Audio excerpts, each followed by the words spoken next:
YouTube.com/Tim Westwood TV.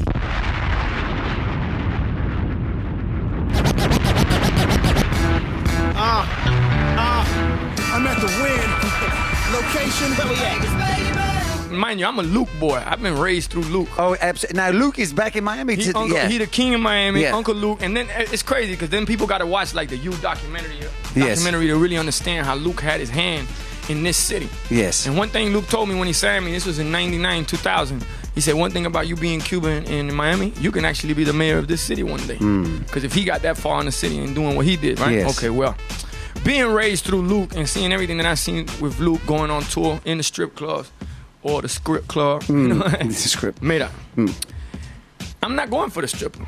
I'm more into the cocktail waitress. Okay. You know, the bartender maybe. Even the woman that's in the front taking the money. Tiger Woods style? I'm more into that woman. Tiger Woods style. You know, Tiger Woods got nothing on Pitt. Okay. Nothing on Pitt. Okay. Olvídate de eso.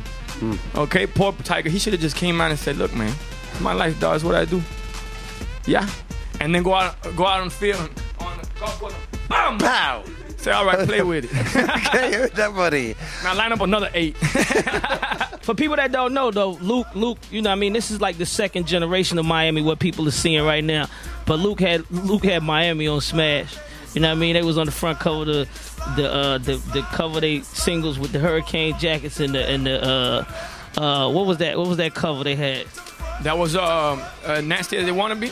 Yeah, Nasty As You Wanna Be. Yep. Did y'all get that in London? Man, we used to pay attention to that. Yeah? Y'all play Me So Honey and all that? All of that. We That paid the way attention. we liked it. Exactly. Last night I played Bob records. Sinclair mixed with Somebody Say Hey. We want some? Yeah, you know. Hey. Yeah. Man, what was Luke? I mean, Luke was crazy. And those live club performances of his, something else. Luke, I mean, you learn a lot from Luke. You know, you have KRS-One had the blueprint, you know, Jay-Z, blueprint, 3. He got 3 blueprints.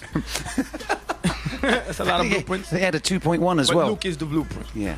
Luke is the blueprint, taught us how to get independent money. Yes. Was one of the first, or the first independent label to sell 1 million records when he had H-Town. Everything independent. Luke taught me everything. He taught me that, you know, pirate radio stations. Luke had all that. He was playing his own music before radio stations was playing his records.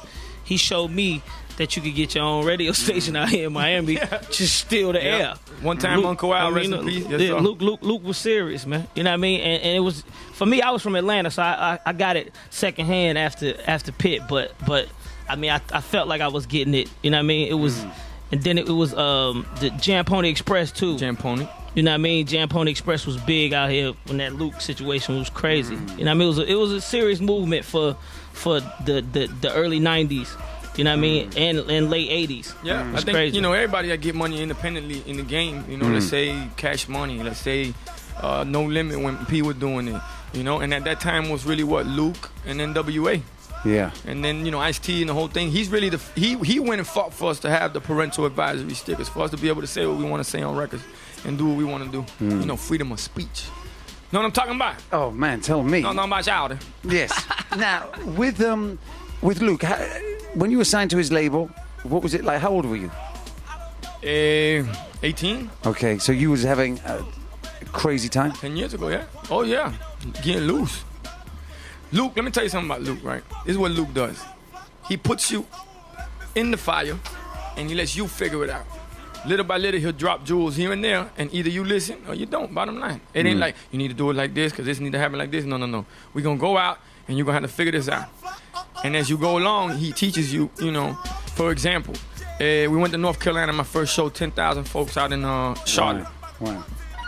And I'm nervous, dog. He got these strippers in the room, you know, and he's like, oh, get loose on him, man. I was a Chico, 18 years old, you know, fresh out of high school, had braids to the back. Don't worry, ain't gonna get dirty. Don't worry about it, you gonna be straight.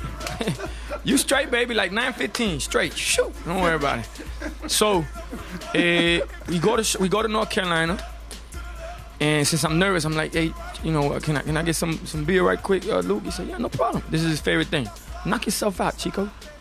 So then I said, can I get some Bacardi Limon? Knock yourself out, Chico. Can I get some Henny? Knock yourself out, Chico. So I'm on my way to show loose, right? So now I'm trying Luke, because Luke got a Cuban link bracelet on.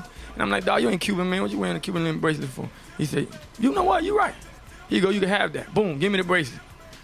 So now he really gonna try me. So I get up on stage. He say, I got the baddest Chico from Miami right now. I'm gonna show you how raw he is. Mind you, I'm toe up from the floor up. Forget about it. I get on stage and he tells me, go ahead, Chico, show him that. Because he used to do that. He used to go to every city and he used to put me to battle folks.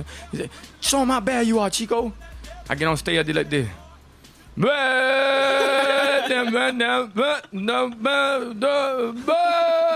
Holding it in there. I'm thinking I'm rapping. In my mind, I'm rapping. After that, fell in the cooler. You know, Purple had to wake me up. I was out of there. But that was his way of teaching me. I never did it again. Chico, go ahead, Chico, go ahead. Knock yourself out. Oh, man. You know, it's hard knocks. That's what it is. There you go. That's the best way to put it. When Luke was hot, man, incredible. Off the chain. Didn't he have a Lear jacket at one stage? I don't know, man. I don't know what he had. I know he had a whole lot. I know he had his own pressing plant. He made his own records. Wow. You know, I know he did that much. Wow. And what happened to the dough? To the bread? To the money. I think that's a question for Luke. I think Luke's straight. Luke's straight. You know, I just think that he got to a point where I think it's a point in everybody's career. I mean, maybe Jay can jump in and tell you too, where you get everything and then you're like, okay, what really counts is the real friends. You know, to have a good time around people you ain't got to worry about trying to take your money. Like they say, as hard as you work for your money, there's 4 or 5 people working harder trying to take it from you. You know, and it's an ugly game. And I think Luke just hit that point where he was like, you know, a lot of things happened to him. He felt like he got backstabbed by a lot of people. Right. You know, that I let Luke talk about. There you have him on here. But I think he realized it's all about family. It's all about, you know, raising his kids, like you seen in the show. You know, that's Luke at the end of the day. Yeah. And that ain't him acting a fool for the camera. Yeah. That's him. Yeah. You know, but enough about Luke, dog. Okay, yeah, that's true indeed. Let's just ride out to some bass. You ready to go back in? No big old leg. I ain't do private bag. You get loose. YouTube.com/Tim Westwood TV.